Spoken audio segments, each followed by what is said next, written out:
Welcome everyone. It's Chikava. We're back at the Shiro Space podcast. Today I'm joined by Kathryn Davis. Her school is called Tao Qigong Life, and I have to tell you, she is one of my most favorite teachers, sisters, elders to get to practice and study with. Every time I practice with her, I have a transcendental experience. It's transformative. It stays with me beyond the moment of being in exercise with her and ripples out into the dream time and the days to come. So I haven't ever learned about her spiritual journey per se, so I'm very excited to share with you how she became the magnificent, amazing teacher that she is. Welcome, Kathryn. Well, thank you. Thank you so much for having me here today. I've been looking forward to this conversation. I have too. It took us a minute to get it all settled. Mm-hmm. There was a lot. This is probably going to be pretty juicy for everything it took to get here. Let's hope so. So, Taoism. How shall I start? Where are you from? Where are you born, raised, reared? My mother's family is from New York. Mm-hmm. My father's family is from North Carolina. But somehow I managed to be born in Anchorage, Alaska. My father was in the service, but it has a lot to do with who I am, being born in that space. You know, that connection to the celestial world at that time. Mm-hmm. In that space, I think helped to bring me to where I am now. How long did you live in Anchorage? Not long. I came back as a child, but I came back, and as far as I can discern, I've always been a mystical child, mystical person. So, considering where I was born, I believe that had a little bit of an impact. Yes, up there under the Aurora Borealis, Mm-hmm. where you can really feel the arc of the earth. You see it on the horizon. Have you visited again? No, not yet. I'll get there. But I feel connected to it. I was born in June, so I was born during those long summer days without a real nighttime. And it's a little bit more, goes into twilight. And I was born 5:30 a.m., which was a time of twilight when it never quite turns dark in Alaska. Wow. So, when was the first time you kind of noticed a stirring in your soul? And were you raised in like the traditional kind of Abrahamic religions? Or? Absolutely, I was, like many people, though I don't call it Christianity. I was raised as a Catholic, which is something else. but but as a small child, I was very believing, very faithful, and my childhood imaginary friends were angels, and I would talk directly to who I perceived the Christ to be, and I was very, very not so much religious as I was enmeshed in that spiritual world, which the people around me would tell me were imaginary friends, but I still suspect I was actually talking to angels. I think sometime how do I want to say? I had a message from myself the other day reflecting on my upbringing, and it was like you ran into problems when you stopped believing what you knew and tried to believe what they believed. Exactly, and that's why I ended up leaving the Catholic Church when I was 9. When you were 9, wow, they got me to confirmation. I knew that. By this. Yeah, I mean, I think I hung around long enough. I made a deal with my mom. She said, you have to stay to get your communion, your confirmation, then I won't bother you anymore. So I made that deal, but my decision to leave was before my first communion in the Catholic Church because I didn't like what I saw in the nuns and the priests. Not that there was anything wrong with them, except they were mean. And I mean, they were mean. And I couldn't understand the need for them. Why would I need to speak through a priest? I had always spoken directly to spirit, and I couldn't understand the rituals around the Catholic Church seemed to be pulling me further away from what I understood to be true as a small child. So I left for many years. Mm-hmm. Became spiritual, but never quite made my way back to the church. Yeah, clearly. Mm-hmm. So 9, you leave the Catholic Church.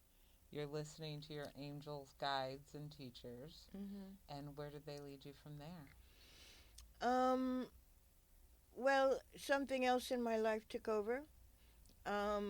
Also, about that time, shortly after that time, my mother was diagnosed with multiple sclerosis. So I embarked on a self-defined mission that I was going to take care of her, and I did up until the time that she passed away. I was in my 30s, and that was actually the most defining moment for me spiritually. I was with her when she was at that transition point. Mm-hmm. And I was by her bed, and I was, holding her hand, staring into her eyes, and she was like, kept repeating this mantra, I love you, I love you, I love you. And then as I looked into her eyes, I actually slipped out of my body into her eyes as she was dying, and I traveled with her to the other side. And so that was my near-death experience. It wasn't my death, but it was my mother's death. And it was there that I got a confirmation. I didn't see beings, but I felt her presence there with me. And I felt many presences there, but to me it looked more like a starscape. Not any particular scene, but every essence that I experienced was a light. And I would have stayed there, except, my mother coded and the doctors came in and pulled me out. And so this happened to be on Roosevelt Island in New York, and that's a little island between Manhattan and Queens. So I stood outside, and she hadn't quite passed, but, was in a coma at that point. And I kept feeling her say, leave. Go ahead, leave for the day. And I'm like, what? But, I kind of felt that strong urge, so I did leave. And then as you leave, at that time, the only way off the island was by tram. So I get on the tram. It takes up over, goes by the Queensbridge, whatever that Queensboro Bridge. And as I reached the peak is when my mother passed away. And I knew that because her spirit joined me. And we cohabitated for about 3 hours before she moved on. So that's what convinced me for sure that there was spirituality, there was a life beyond our life here on the earth, and that it was good on the other side, because there was nothing fearful about it, there was nothing painful, it was a very peaceful, calm space. And the experience I had of my mother was her making sure I was okay. And so I walked around and we communed. It wasn't a language, but it was more a non-verbal language that I recognized as her. And, her consoling and communication in a manner of speaking. But, she left after a time and I went on my merry way. And then about 6 months later, I actually had an out-of-body experience where I was in the spirit realm and I was there, and it was interesting because I kind of became aware in that experience. They talk about walking down the long hallway or the tunnel of light, and that's when I experienced the tunnel of light, but I was perceiving it as a hallway in the hospital. I couldn't perceive it any other way. So this long hallway of light with no doors, but I perceived it as the hospital. And I turned into a room, and there she was. And there was a hospital bed there, but she was above the bed. She wasn't actually lying on it. And I just sat with her for what seemed like a very long time. And then, she finally asked me, said it's time to go. And I was like, I'm not going. The second time I was ready to stay. And she convinced me after a long time that I needed to go back. So I said, okay. So I left the room, walked down the hallway, and at the end of the hallway was a door. I opened the door and stepped into my living room. And I was on the couch, and then I sat into myself on the couch. Wow. Yeah. So that was a kind of a very, very deep experience. But I kind of had a relationship with my mother because she had been in that nursing care for 10 years. So for 10 years, I was there every day, every other day, caring for her. Mm-hmm.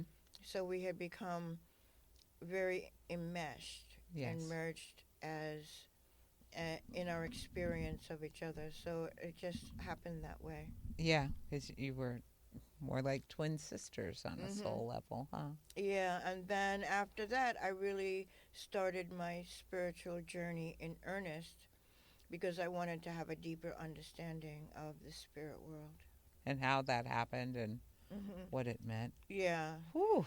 So I started reading a lot of books, The Course in Miracles, a book called Oaspe, which is a sacred book that is like The Course in Miracles. Okay. But it covers the cosmogony of the world from the perspective of the spirit realm. So it's not the earth story. It's the story of the succession of powers on the earth. And it talks more about the system of how gods are created and come into power and govern a particular portion of earth, how they rise and fall and are replaced with each generation. I thought that was fascinating to learn that there was not a single God, because God, according to the Oaspe, is not the creator. God, the word God or the term or the concept of God is actually an office. Whoa. So, keep going. So a person becomes a god by virtue of their development and their goodwill and their good deeds. And they are in charge of leading a particular people. So according to the Oaspe, before the generation in which we're living, there were many gods, just like the old religions say.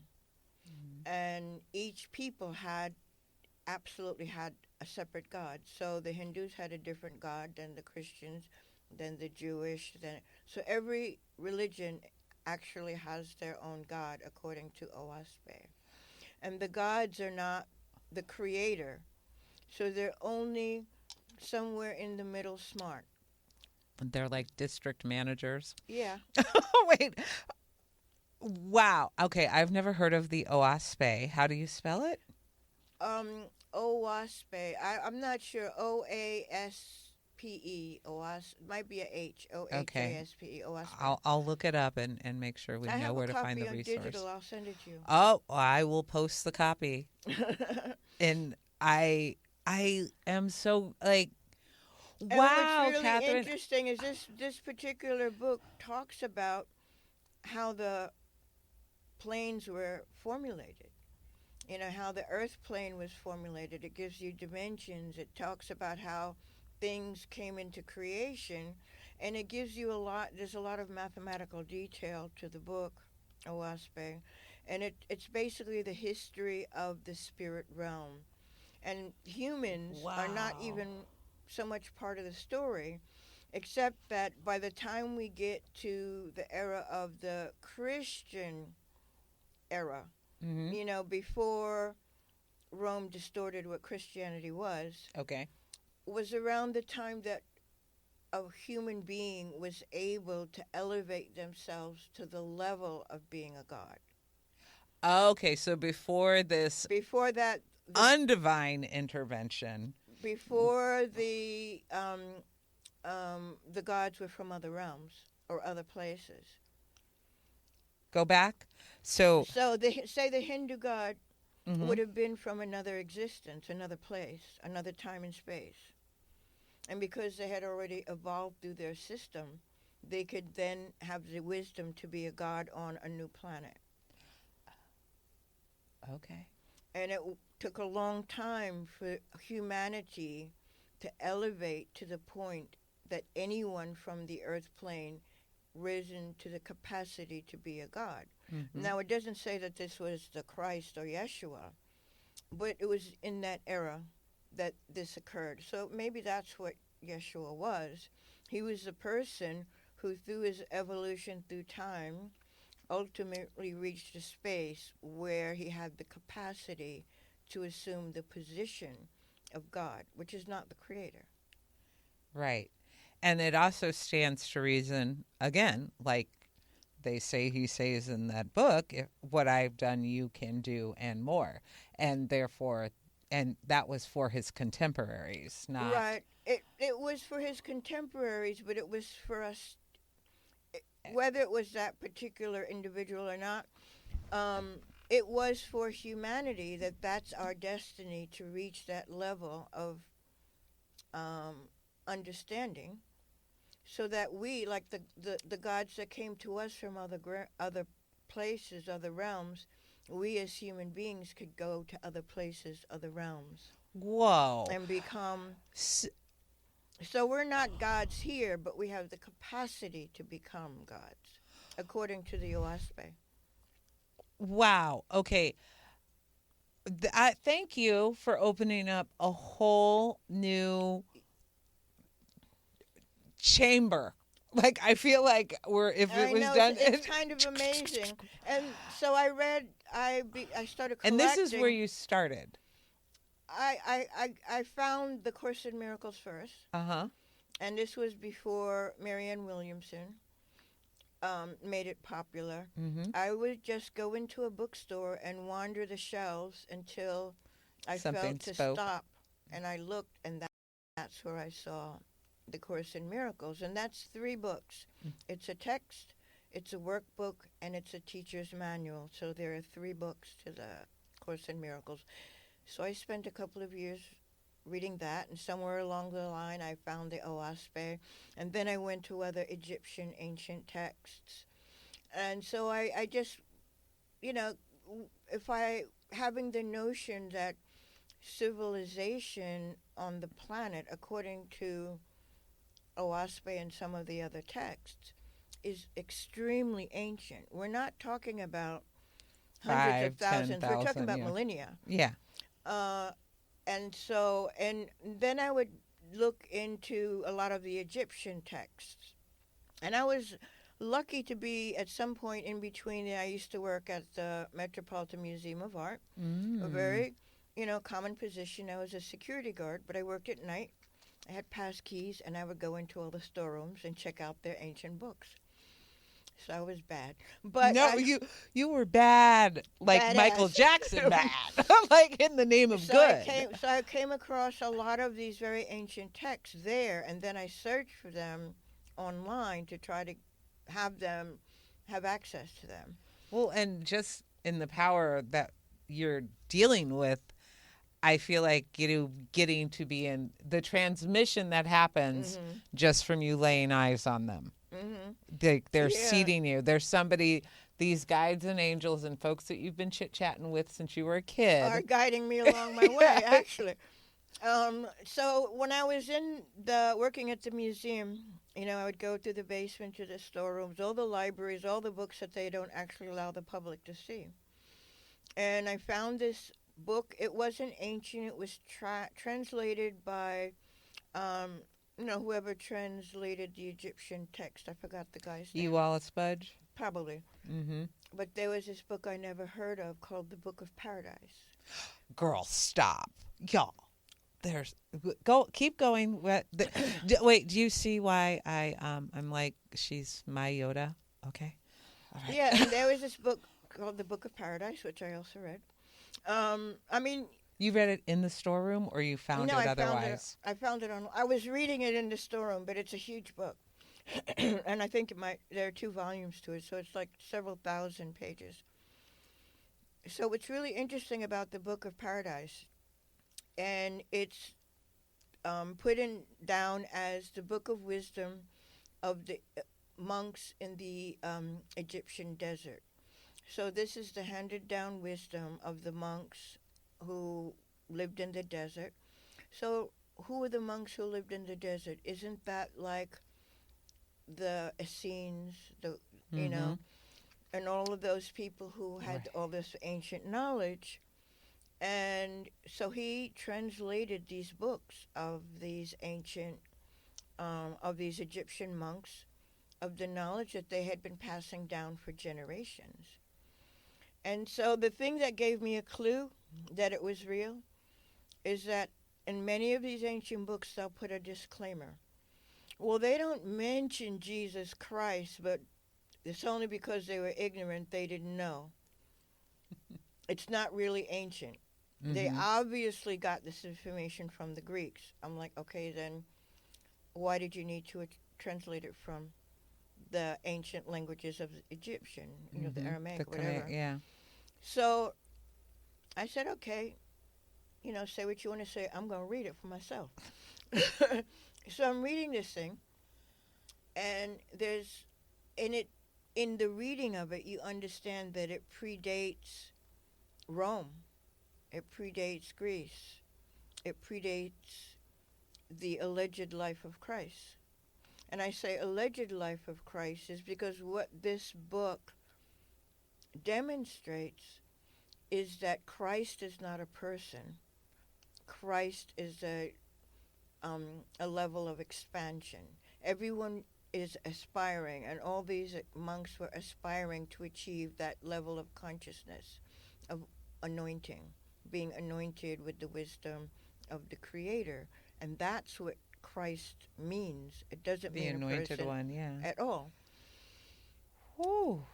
So they're Christ consciousness. Essentially, yeah. I mean, so in a sense, if you compare that to the Christian religion, I mean, I don't really believe the Gospels are real, per se, because they were written far after the alleged Christ lived. But if you look at all the Gospels, I think it's Paul who says that he met the celestial Christ. Mm-hmm. And so that's the only thing in Christianity that's similar to what the ancient monks were teaching, except Paul kind of usurped it for himself.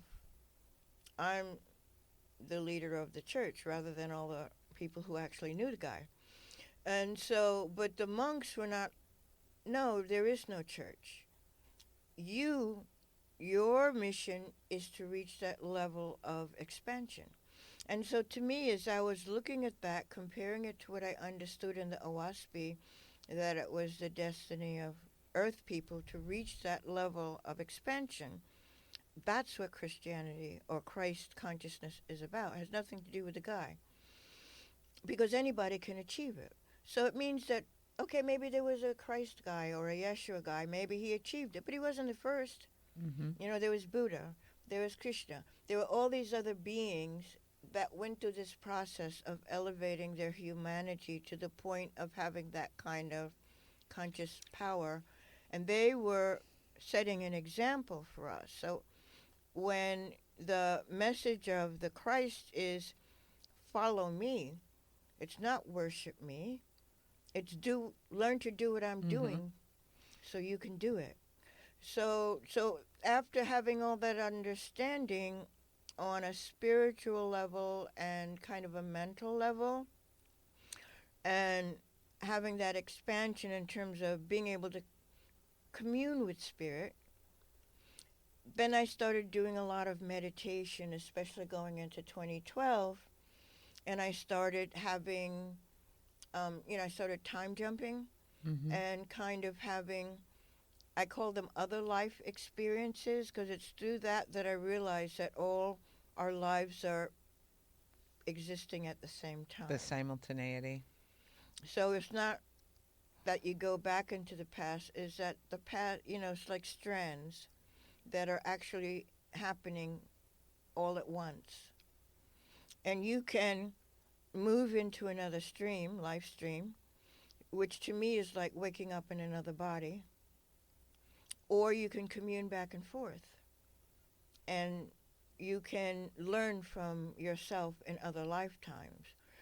And it's through that I met a facet of myself which I perceive as the past. I mean, because as a human being, I don't know how else to experience it. Where I, in fact, was a monk in a mountain, a snowy mountain, a young monk learning to meditate and learning to connect.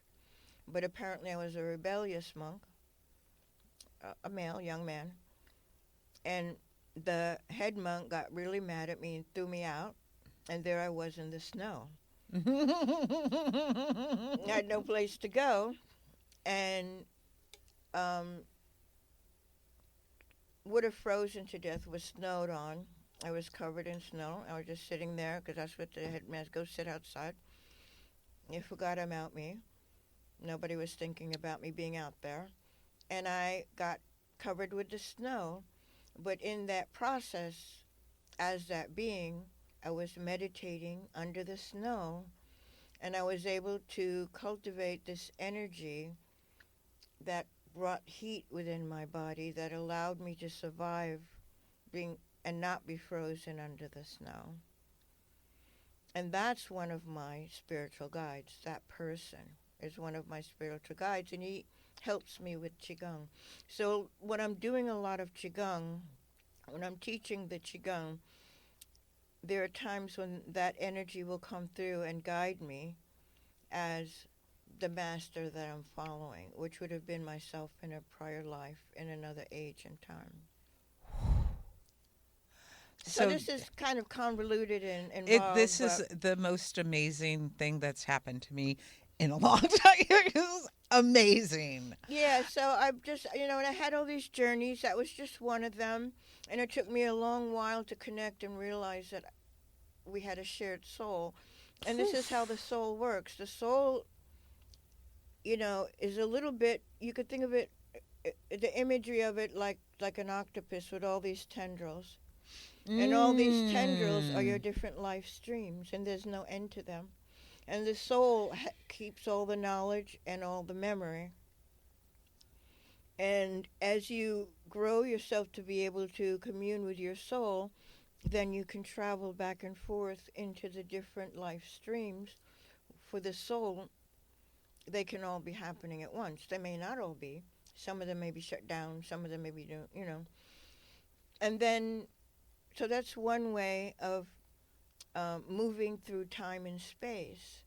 And so from 2012 to 2015, I had all of these travel experiences where I was different beings in different places.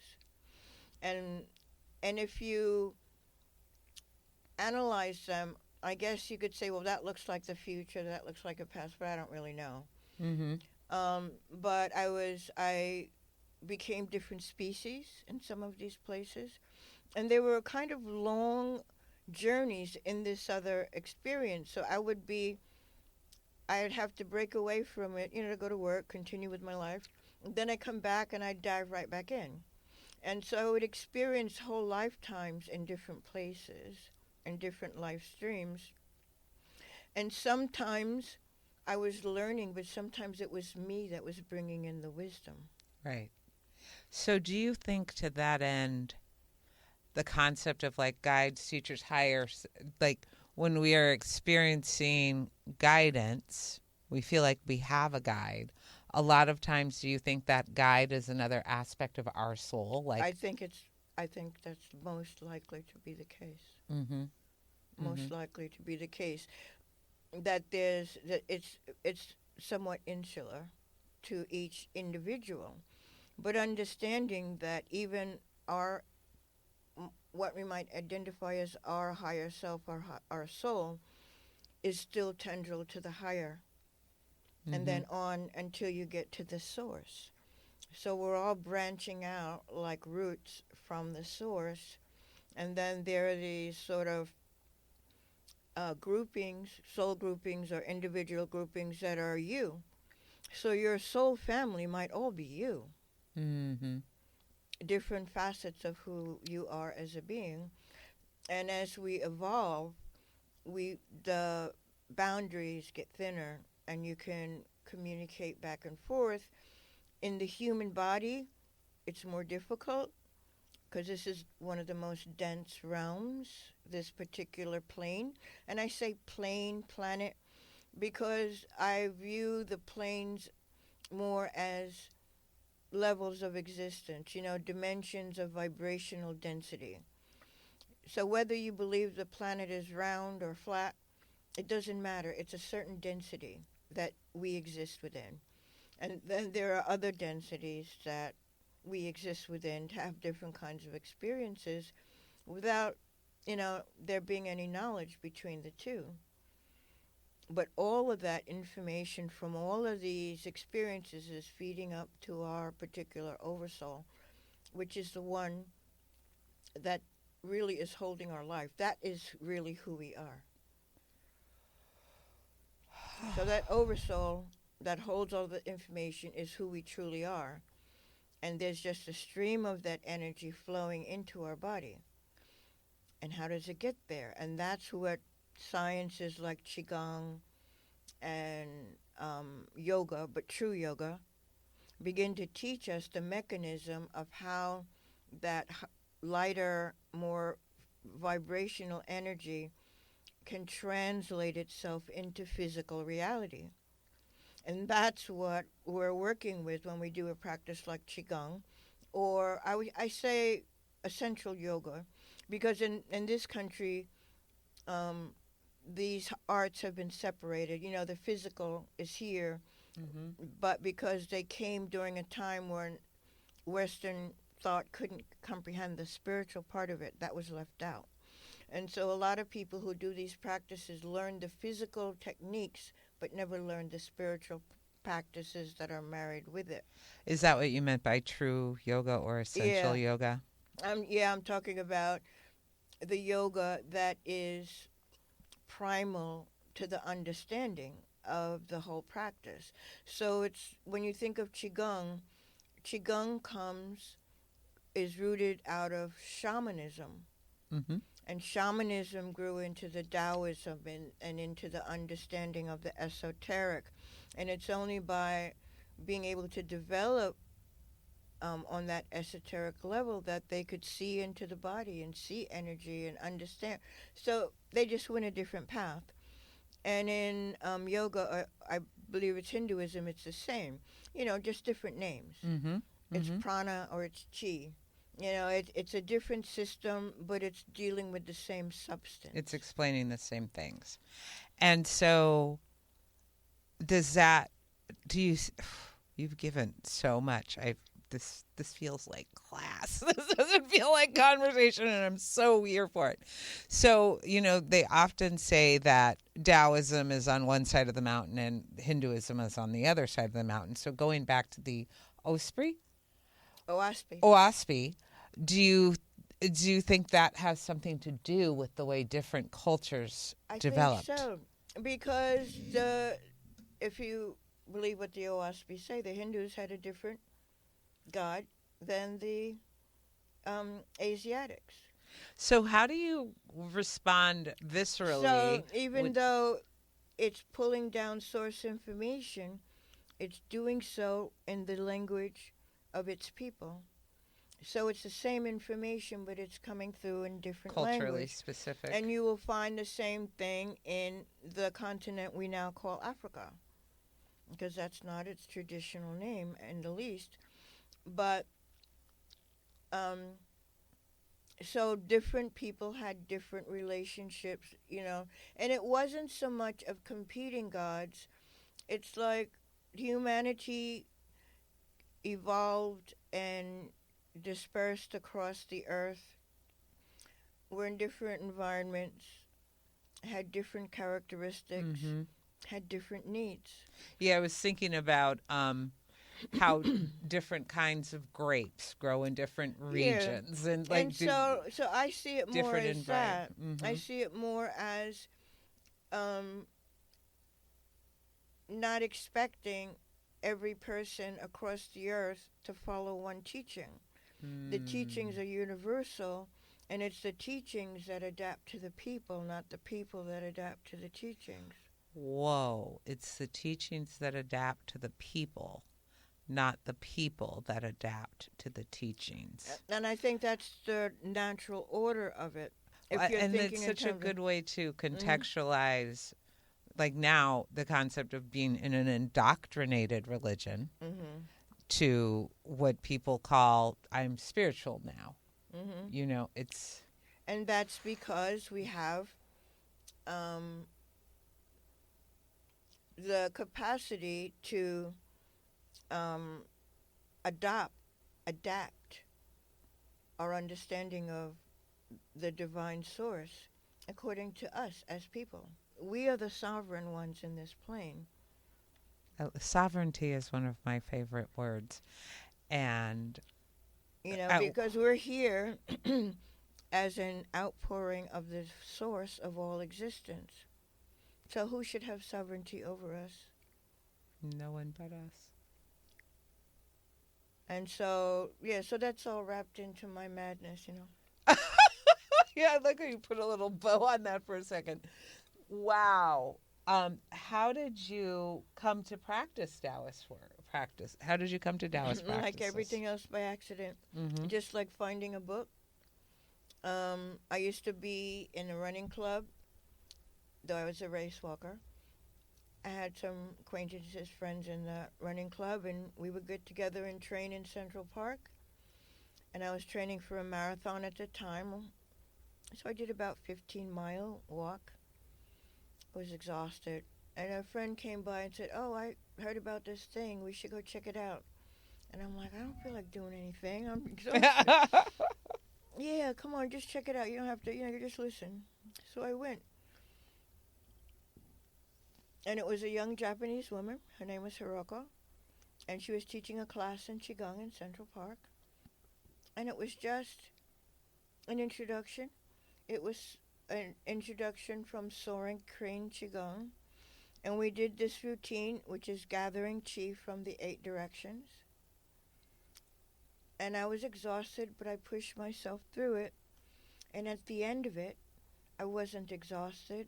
I didn't feel tired. I felt more vibrant than I did when I started my workout. Mm-hmm. And I was like, well, there's got to be something going on here. And I kept coming back. And I studied with her. Then I studied with her teacher, Hui Shen Chen, who was the lineage holder to Soaring Crane Qigong. So she studied from the master who created Soaring Crane. She came here to pass it on. Ended up being the head teacher at the Oregon College of Oriental Medicine. So I went there to be certified as a Qigong teacher. And then in the ensuing years, she would take her students on developmental trips to China. Mm. So I went 3 times over a succession of about 6 or 7 years, spending a month traveling through China and studying with Qigong masters. So I ended up studying with maybe a dozen Qigong masters between China and the U.S. as a result of following that path of just checking out a little class in the park. Wow. And so I would study with these masters. Some of the masters, I would go back year after year and study with a master. In relationship with them. And then my teacher would bring masters here from China, and we would study over a couple of years. And that's how I became certified in several forms of Qigong that I now teach. Mm-hmm. Mm-hmm. Well, and we were talking earlier, this double encourages me. How are you teaching now? Are you going to teach like long forms? What's the difference to you? between like this kind of, we live in a monthly, weekly thing. Well, I think that people who come to Qigong come at different levels, like we were talking. I teach an ongoing program called Qigong Self-Care, Mm-hmm. which is for people who don't really know or want to necessarily know Qigong. They just want to heal their bodies, heal their spirit, heal their mind. And I pull out the healing routines from the Qigong practice and teach people how to use Qigong to heal, to self-heal. And I teach and that goes through, it's kind of ongoing. Mm-hmm. It's a 5-week course. But I also teach and certify people to do what I'm doing with Qigong self-care. So you can become a certified teacher of Qigong self-care, but that's more of like a year-long program. That's great. 2-year, 3-year-long program, so that you keep cultivating your skills and learning the Qigong. And I teach several forms, Soaring Crane Qigong, Essence Qigong, Turtle Longevity Qigong, Clapping Hands Qigong, Super Energy Method is the clapping hands. So I teach a number of forms that are suitable, that I can match with people based on their temperament. Oh. And their needs. Mm-hmm. And their capacity to focus. So some forms are great for children. Adults too, but really great for children, and some forms are not appropriate to children. Some forms are for really people with a mental mind. They need the details. And then there are some forms that for artists that are free form and want to move and sort of dance with the starlight and kind of thing. So I try to match people to their temperament and form, and I go through introduction, but each form has levels. So Soaring Crane, for instance, has level 1, which is the 5 routines. Level 2, which is called standing meditation, but it's really spontaneous, going into spontaneous, allowing the chi to move you. So you have to be able to be liberated from form enough for the chi to move you. And then Soaring Crane has crane walking steps, where you become like the crane. And there is Soaring Crane first aid. There's Soaring Crane, you can become certified as a teacher. And so there's all these different steps to each form, so that if you're truly interested in diving deep into a practice, I would guide people through the stages of the form, because the first level teaches you how to kind of self-master, understand what's happening, understand how to move chi through your body. And then you go on to be able to use chi to actually heal other people. Wow. I keep saying that in this conversation. Yeah, so it's not just a year-long program, it's a lifelong It's a path. program. It's a path. It's a path. We need, I'm for more people on paths. Yeah. And one thing I love about this Taoist path is how self-curated it can be. Mm-hmm. That you, in your dedication, you can move yourself to the things that really interest you, because that's the aspect of life that you're, or of the source spirit, however we want to say it. That's the aspect that it's yours to bring forward. Yeah, and Taoism gives you the mechanism for traveling up the chain of your existence to your source. Mm-hmm. That's what Taoism is. Will you tell people what Taoism is? From my vantage point, based on my understanding, Taoism is kind of a primordial knowledge that's coming into our realm to be able to provide a path back to the primordial, the pre-existent and the primal. But in Taoism, there is, the first source, and as it progresses into existence, the Tao, which is the one, it opens into the two, which is the yin and the yang. And from the yin and the yang comes the 3, the 4, the 5, the 6. So everything is made from that singular source to the yin yang, the dual, and from that everything comes. First. So what Taoism is teaching us is that we don't live in a world of opposites, we live in a world of complements. We're not supposed to be opposing men against women, up against down.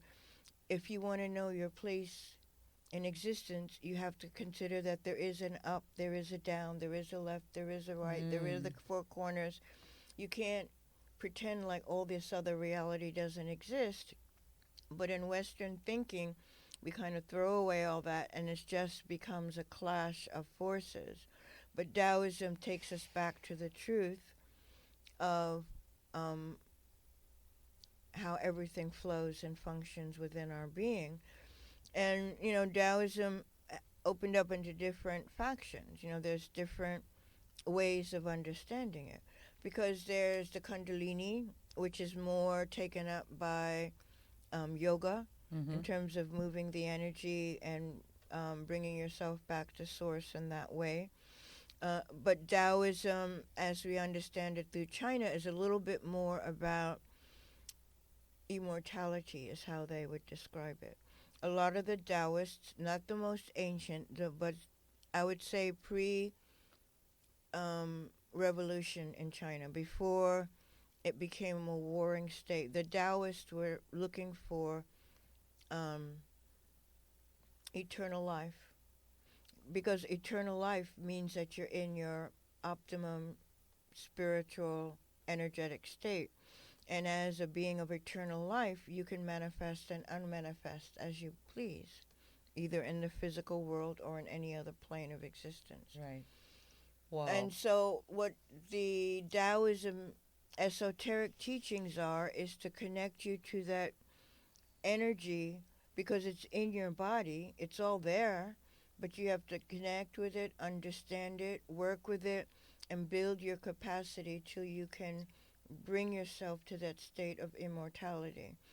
And how I understand it for our current day is that because we live in such a toxic environment, toxic world, toxic everything, emotions, it's very difficult to get to that state of immortality where we can stay in our bodies for an eternity. And do we really want to, is the question. In the sense that, you want to be... I think the point of immortality... It's not. Is this product that they think that people have been led to believe, indoctrinated, hypnotized to think that it is. It's totally not. But don't you think like youth culture, youth fixation, not youth culture, yeah, exactly. It's all designed to keep selling us products, whether they be beauty, whether they be house, whether they be medical products. So, and that's absolutely true, and that's how they divert that and pervert it in, like you said, in commercialization.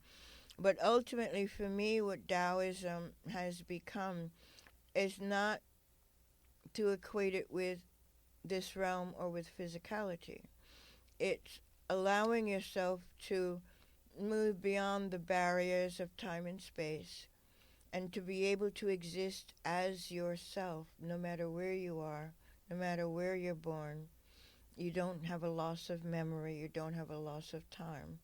You become an embodiment of the living soul in any experience. To me, that's what eternal life is.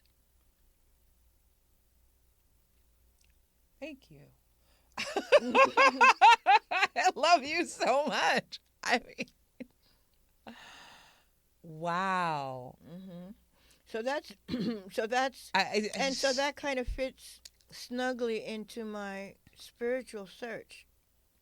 The sort of the heart, the intellect, the mind, the spirit that I've been journeying from a child. Once it came together with Taoism, it made it a real process and possibility for me to understand how to bring that to fruition. Yeah, it became like, this is how this is what it is, and then the Mm-hmm. Taoism shows up, and it's like, and this is how it is. This is how you do it. And what's nice about understanding that each culture has its traditions from its own source, God, so to speak, or divine guidance. You don't have to call it a God. They didn't necessarily call it God. Is to understand that it's in every culture. So what I've been very blessed to understand Qigong and the Taoist practice because it is most well preserved. A little bit like the Hindu stuff is very preserved. So if it resonates with you, you can go deep within to it. Right. And Qigong is the same. You can go deep into it. And you will learn the knowledge and the practices that the ancients were using. What we're doing now is no different than the first shaman who came to understand that there were acupoints and that there was energy flowing through the body and they could see and perceive these energies. We're doing the very same practices because they've been handed down from generation to generation to generation. So the practices themselves, in looking at it on paper, doesn't give you the understanding. Right. But it's the doing of it that gives you the understanding. So there has to be a commitment to actually doing it and making it real for you in order for you to not have some master or guru tell you something, but that you are experiencing and blossoming from within. So it's real and it's personal and it's you speaking to you. Okay, I'm going to go backwards for a minute because because you're giving a kind of exopolitical macro, how the hell we got here, what is going on. Kathryn is here to explain it to us. Because, so, I mean, it's just, it's a lot. It is a lot, but you're saying, like, we all know that there's this indoctrination system that comes in with the Christian era. No matter, I love alleged crime. I don't know. I don't know if the guy was real. I don't know if he was an idea. I don't know if there were 10 of him. And I don't think it matters. Because there's so many, it has to not matter. Because there's just, it would be like trying to separate dark sand from light sand at this point to try and straighten out what has been purposely convoluted. But the point that you're saying, it's at this juncture, it's somebody, which is what I want to come back to, somebody decided we want to run all these people. We don't want them going up there. Which to me lines up, if you've done the Elohim, the Old Testament, these Anunnaki, this kind of thing, these people coming in, and the concept that Genesis isn't about Genesis, it's about a genetic modification.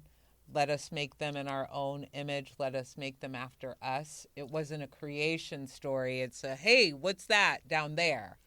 Well, I think there's truth to that. I agree with that. But I am very curious about the fact that there are two creations in the Bible.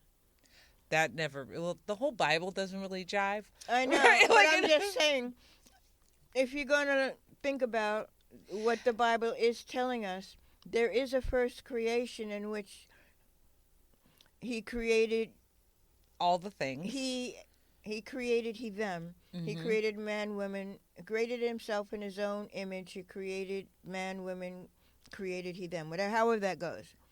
So everything was cool for a while. And then some entities came in, and I perceive the Adam and Eve story as a genetically modified story. I don't think that's a natural creation of God because, I mean, the dude was walking around in the garden. That's not what the prime creator does. So it had to be some entity lower than the source that created the beings in the Garden of Eden. The so-called Garden of Eden. Or manipulated them. So in this line of thinking, they're saying that the concept of Elohim is a plural for the powerful ones, a powerful group of entities that came in and started manipulating men, women. Or at least one of them did. But doesn't that jibe with the Owaspe saying that there are more than one God? Yes. Well, and there's more. Well, these it in fitting in what I've learned with you with other things, like it makes the Elohim, the Anunnaki kind of story, makes them even bigger interlopers. Like they're interrupters in what was going on because if you have the Hindu traditions and the gods springing up as they were where they were, and in Japan you have the Shinto springing up as they were, their department of gods happening. Same thing over here. And in what was it, Akubilan, before Africa it was called that? Akubilan, I think it was, or Akubilan. Agreed. It was more of an ancestral thing, perhaps. But it still was its own tradition leading us back to the source of gods, and the Egyptian had theirs. So at some point, something happened, and according to what the Owaspe sort of suggests, it's like the Hindus are right in terms of this rotation of ages. So a god could be elevated in one age, fall in another age. It's the same god, but it's dealing with a different energy and doesn't have the same knowledge or understanding. Maximum yin leads to and then yang. It can fall in the next age, and it's not just the beings on earth. The gods are also going through these ages of development, because the system is not to develop humans but develop gods. That's what the Creator wants. The Creator wants administrators that can keep going out and creating new worlds. What you do with your world is up to you. I mean, that's the impression I got. So yes, the earth is a school, but the earth is not a school for us. The earth is a school for gods, for administrators of the creation, is how I understand it. So we're a god administrator of a particular people's or world's might at some point be at its peak. It doesn't stay there. It also has to experience the whole cycle to be able to elevate itself to the next level where it doesn't need those cycles. So there's a way in which humanity are pawns of the gods. We really are. There's a way in which, especially as we cycle into the lower ages, we just become like pawns. We don't have humane gods. We have despicable gods. Would that be now? I would think so. Okay. And so, even though there may have been a certain people, might have been the Anunnaki, might have been something else, that at one age was despicable, may not be despicable now, may be elevated. So we don't really know who the Anunnaki are or what state they're in our age. If the god here is down, the Anunnaki might be at their peak.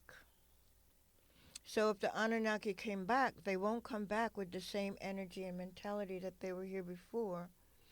And from my vantage point, this is also confusing. The only way we can know the truth is from the inside of ourselves. Wow. Yes. We have to be able to know who we are, how we are connected through our elevation of being, and we have to be concerned about our own elevating into that state of Christ consciousness, Buddha consciousness, so that we can commune with the realms that are at a more, that are outside the cycle, outside the wheel. Mm-hmm. That's the objective, to get outside of the wheel into a space where you're good and you don't have to go through these cycles anymore. and you would be in a position to create another world. But once you create that other world, you get back into that cycle. Yeah, it's similar. I thought of the kind of show creation, artist creation cycle where you start out with the idea and you're grubby and it's messy and it's just you by yourself, and then the show comes and everything is like, and then it starts to come together. Beautiful. And then the show closes and that there's that kind of down feeling that you can't. Yeah. Exactly. And so we have all these cycles that we're dealing with. So, and this is what I like about Taoism as well. It's like, just be neutral, because you don't know what the heck is going on. Don't let anybody's madness carry you down. Don't get all upset about other people's sins, because everybody's doing it. Nobody knows any better. So I like Taoism because it pulls you into a more neutral space. It's not men, it's not women. It's not summer, it's not winter. It's the endless flow. All you have to do is to know where you are in that time within that flow. And that's what the whole I Ching is about. How do you read the signs of where you are in the flow of your existence, that within this plane? And so the I Ching will say, okay, according to this symbol, you have to be concerned with these things. And it's not personal to the people around you. And that's kind of the holding balance. But we are human, and we do get mad. We do want to sock somebody in the head every once in a while. Yeah. And we do have to navigate, because this is a very exploitive environment. So we have to be able to discern who's dangerous, who's not. We live in a place where it's not all good. And the spiritual teachings will say, oh, it's all good, love and light. No. Yeah, no. That's nonsense. We don't live in a love and light realm. Oh, I think that I mean, it's here. It is, but everything else is here too. Yeah, Dark and Mud is here right alongside Love and Light. And it's actually the mud that grows stuff. Right? Not the mud is what brings life. I think that we're in a, I believe, I hope, and I pray that the morphic idea field of these desert religions, these Abrahamic religions, are starting to dissipate and end what the hold they have on people's minds. Well, I think I hope that that's true as well, but understand that we are living in an age of fallen gods. Tell me more. No, as I was saying in this cycle, we're in the dark ages. That means our gods are in the dark ages. They can't lead us out. We're the only ones that can lead ourselves out of the madness. Which goes along nicely with Mayan calendar teachings in terms of the rate of creation goes so fast, you go out of your mind. You go out of your brain. Yeah, that part, yeah. You go out of your brain. So you can only use your real faculties. Yeah. You have to dive in. But I was saying with the with what I hope, I don't know. Today is what I think that the religions all have a lot of truth in them. If people can find the truth in them, then they can be a guidance to some people who need that. Well, I think that all the religions have truth in them too, but everybody has been people have been indoctrinated into these religions to the benefit of the indoctrinator. Exactly. Not to the benefit really of the soul. The problem. Yeah. That's essentially the problem. Yeah. Is that people are, well, a lot of these documents were written with that in mind, because before that things were passed down in other ways. Orally and and through art. It's all a huge manipulation system.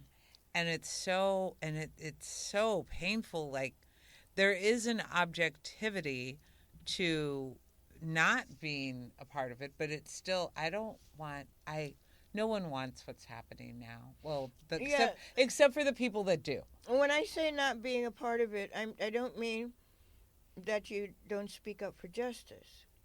I don't mean that you might even battle for justice.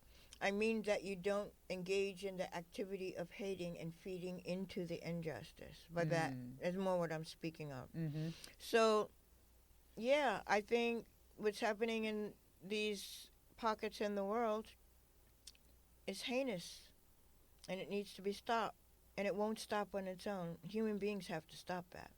So that means there needs to be action taking place. It's just like in your body. If you don't stop eating sugar, you're going to get diabetes and you're going to die. That's what the world is doing. It's keep doing stuff that's killing it. And only human beings can take action against that. How we do that is the question. But, yeah, that's not what I mean by being neutral.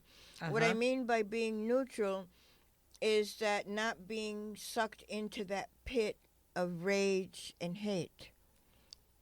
And feeling like there were no solutions but the really toxic, harmful ones is what I mean kind of by neutral. You keep yourself from diving into that deep hole, but you also have to keep yourself from moving into fantasy. All the white light stuff, that's fantasy.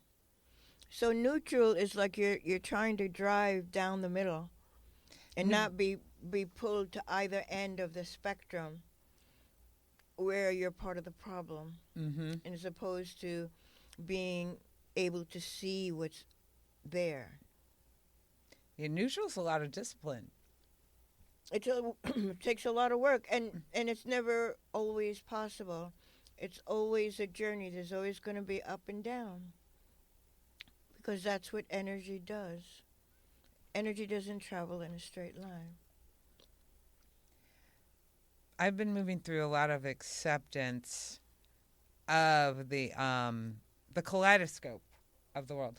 That I was going to say in wanting, feeling, seeing the energy of the Abrahamic religions start to dissipate.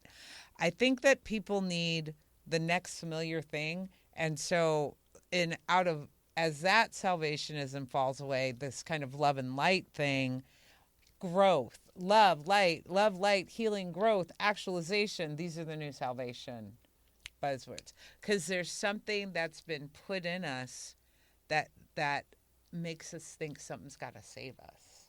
I was thinking the same thing as the whole savior thing. Mm-hmm. But there is no external savior, only the internal one. And what do we need to be saved from? Ourselves. Or losing ourselves. Mm-hmm. Saved from losing ourselves. Yeah, it's the distortion that this world can entice us into, and we lose connection with our true beingness. I don't know, Kathryn. I kind of think you might be a monthly lesson for the women. Well, we'll see how it goes. Maybe if they have questions and stuff. Oh. I've said a lot, and it's all free-flowing. I speak from my spirit. I never know what I'm going to say before I say it. Mm-hmm. Yeah, so there's a lot that comes together. So a lot of what I'm speaking comes through me in energy. It comes through in my voice. It comes through in the energy when I'm working with people, when I'm teaching, when I'm healing.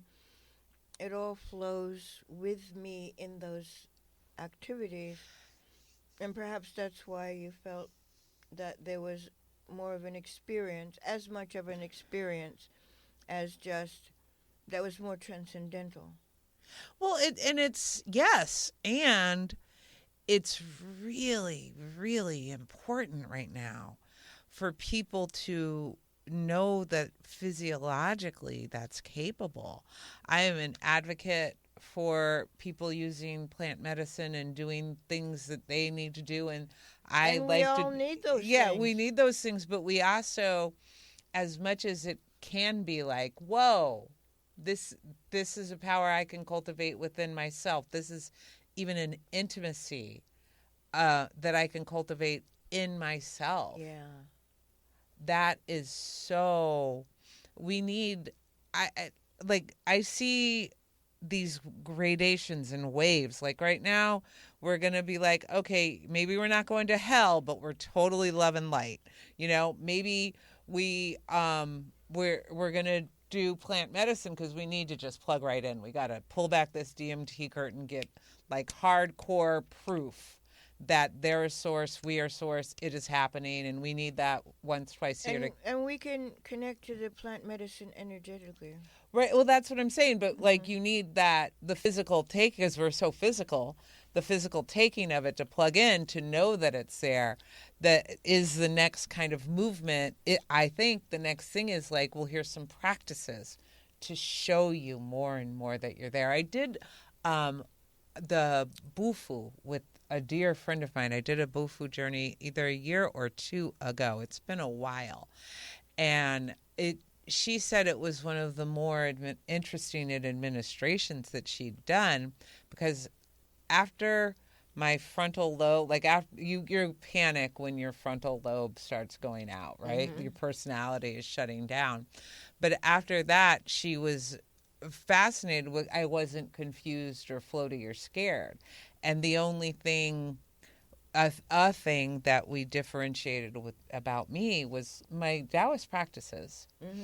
And so it served as a confirmation that this immortal fetus, I think of the immortal fetus and this immortality is setting up a place to go when you leave your body, so that when you don't have a body, you can still know your orientation in the universe. And in that journey, the feedback was clear that I knew how to get somewhere. Like I got a little seat right here that I'm going to. And I just want more of that for people. Because a lot of salvationism and that fear that has it so dug into people is not knowing what's going to happen on the other side. And even beyond the other side, is it even safe in this universe? You know? Depends on where you go. Kind of like Brooklyn. Exactly. Which is why it's good to be conscious and have those connections to your greater self. You know, because just like you want to be able to move to a place that you want to go to, you also need to be cognizant of where you came from. Where were you before you were born? It's very similar to where you'll be after you leave. Really? Say more? It's where you were before you were born is very similar to where you'll be after you leave. Because you're in a state that's not divided from the pure self. Right. Before birth and after birth are both connected to your primary soul source. So your soul sends a tendril down to be born. You have a life. You want to be able to get back to your source.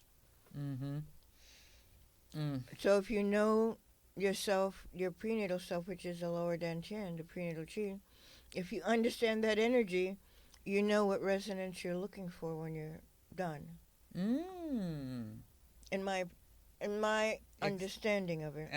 I'm not saying it's exactly the same, but it's like, okay, this is who I was. This is the person I was. I dived in to get all this experience. I'm coming out.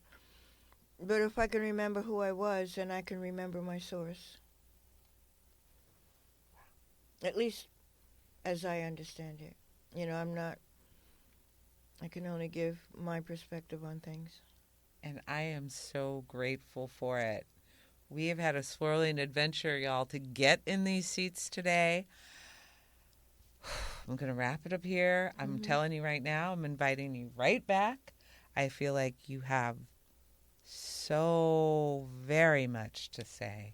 So I started this podcast because I wanted to hear more voices of Black women talking about their spiritual journeys and philosophical points of view. So to that end, I would like to ask you, what do you want for the Shiros? What is your wish for the Shiros out there? I think all that we spoke about, and I think that in this realm, in this existence, perhaps in all of reality, we are the closest to the source that's in existence. However, you think of the Tao, the yin, the yang, the form of creation, even if you believe in Adam and Eve, it takes a woman to make another being. So all beings came out of the essence of women.